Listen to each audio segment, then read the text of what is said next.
So change the tyre, get ready to go out and do tonight's bit of filming. Buzzing. This little gem that we found out on the road tonight is common kukri snake. They're named after the kukri knife, which their teeth resemble. Their teeth are actually pretty neat. They're manufactured to slice through reptile eggs, which actually form up the major part of their diet. Youngsters will also actually take spiders, which I've only just learnt earlier. They'll take spiders, small insects and geckos. And then, yeah, when they're adults, they pretty much exclusively feed on reptile eggs. Common kukri, of course, is the most common one out of the whole lot of them. Absolutely stunning little snake. They can sometimes have a little bit of an attitude on him. If he does get grumpy, he'll flare up in his neck. We flatten his neck out and give himself a bit more of a harsher looking posture. So as you can see, they're quite cute, humble little snakes. Fantastic little fella we've got here. And just gonna pop him down here, let him go on his way. Go on, off you go, pal. See ya.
Wait, this is where it gets a little bit more tetchy. This is the silent killer, the night stalker, the common crate, and it is perceived to be the most venomous snake on the whole Indian subcontinent. And during the daytime, they're a lot more relaxed, they're a lot more of an easier animal to work with. At night time, this is like their prime time, this is when they're out hunting. Common crates pretty much eat mostly just other snakes, but will also take rodents occasionally. Yeah, like the cobra as well. Females have been known to guard the eggs until they hatch. Drop for drop, yeah, the venom of the snake can kill you in up to 3 hours if you're not careful and it's immediate medical help. Neurotoxins, myotoxins. Myotoxins are actually what paralyses you, basically stops your diaphragm from working. And basically you'll just suffocate on thin air. And that's how you'll end up being deceased from a bite from this animal.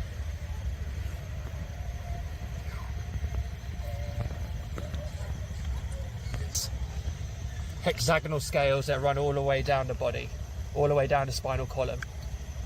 And they also have a bit of a triangular form to their body too, which is quite distinguishable amongst crates. Fantastic looking animal though, huh? One to be very, very careful of and very, very wary of. And it's working fantastic on the hook. So, if you're living in the village, before you bed down at night, make sure you're off the floor and make sure you look under everything to make sure one of these ain't cruising about. Though to be fair, they're not exactly aggressive as you can tell as well. Merely just wants to get away and carry on exploring in the dark, which is what we're going to do. Okay.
Oh yeah, walk over to that yet.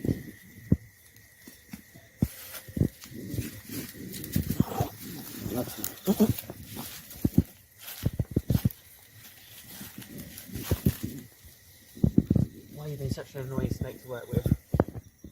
That's perfect. That's it. Oi.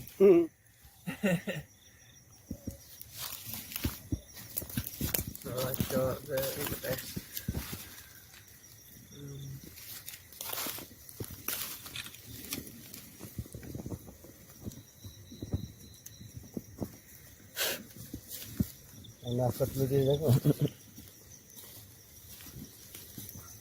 Come around here, I'm going to try using zoom instead.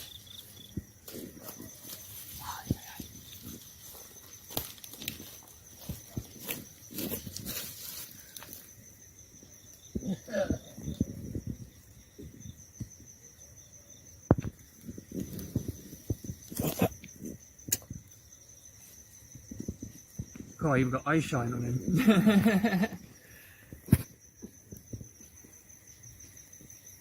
Too much light there still. This is the largest of all the crates. This is the banded crate. And it's got the largest venom glands as well, almost out of all of them. And if he bit you, you'd be dead in up to about 15 hours. So you've got quite a lot of time to get to the hospital. The reason this usually happens as well is because the banded crate doesn't always put in the full amount of venom. If he did, there's enough there to kill a cow all in the space of a day. Now, favourite snake, of course, coloration, black and yellow, black and yellow. Very, very nice typical crate design, triangular body, hexagonal scales all the way down the back spinal column from the head to the tip of the tail. The tail tip, of course, is blunt. When they're younger, it's used as a decoy, and when they're older as well, because it basically looks like another form of a head, doesn't it? It gives the snake enough time to either lay a bite in or just to perhaps get away, basically, at its own pace and leisure. This is an absolute fantastic snake. It is almost strictly Ophiophagus, or only eat other snakes. So in a way, it's a farmer's friend as well. And as you can see, very reluctant to bite, very, very chilled in its demeanour and the whole way it presents itself. It'll just sit on the hook there quite happily whilst we film. And in the perfect scenario for it, this nice bit of a bamboo grove. Absolutely fantastic, gorgeous snake. Just get released. Yeah. Cool. Do I take some photos?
Absolutely love doing releases, and this is the snake I haven't yet to ever even see, let alone handle. It's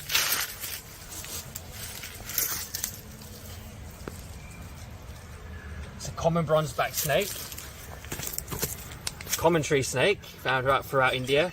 But the actual genus Dendrolaphus is found all over Asia. Oh, it's a bit snappy. Lee. From India all the way through to Australia. Cool, they got a good little attitude on them, wait. They got keeled belly scales, so they can actually climb up brick walls quite easily and scale all kinds of tree. There's 2 species here. You've got the common one, this one here, who you can tell from the darker tongue and the white head spot marking. And then you've got his cousin, the painted bronze back, who's got like an orange tongue, of course, and no white head spot marking.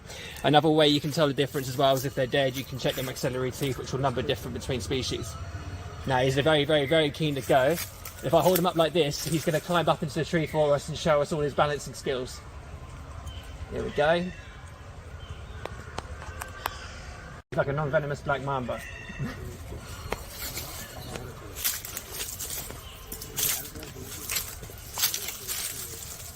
Oops, steady.